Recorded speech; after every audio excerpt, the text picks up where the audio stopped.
నేడు తెలంగాణ రాష్ట్ర అవతరణ దినోత్సవం.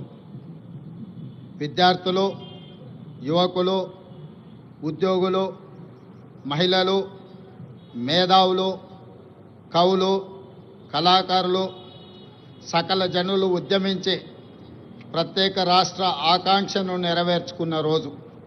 ఇది మనందరం గర్వించదగిన రోజు. ఈ సందర్భంగా 4 కోట్ల తెలంగాణ ప్రజలకు నా శుభాకాంక్షలు తెలియజేస్తున్నా. మిత్రులారా, ఈరోజు రాష్ట్ర ప్రజల కలలను నిజం చేసిన శ్రీమతి సోనియా గాంధీ గారికి కృతజ్ఞతలు తెలుపుకుంటూ తెలంగాణ అమరవీరులకు ఘన నివాళులు అర్పిస్తున్నాను. స్వేచ్ఛ, సామాజిక న్యాయము, సమాన అవకాశాల కోసం దశాబ్దాలుగా పోరాడి తెలంగాణ రాష్ట్రాన్ని సాధించుకున్నాం. రాష్ట్రం ఏర్పడి 10 ఏళ్లు గడిచినా ప్రజల ఆకాంక్షలు నెరవేరలేదు.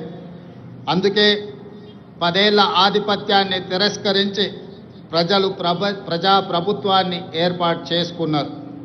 డిసెంబర్ 7, 2023న మేం బాధ్యతలు స్వీకరించిన క్షణం నుంచి ప్రజల ఆకాంక్షలను నెరవేర్చేందుకు నిరంతరం ప్రయత్నం మొదలుపెట్టాం.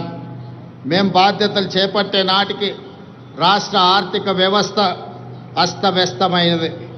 వ్యవస్థలన్నీ నిర్వీర్యమయ్యాయి. జరిగిన తప్పిదాలను సరిదిద్ది రాష్ట్రాన్ని గాడిన పెట్టాల్సిన బాధ్యత మాపై ఉంది. ఇది నల్లేరుపై నడక కాదని మాకు తెలుసు.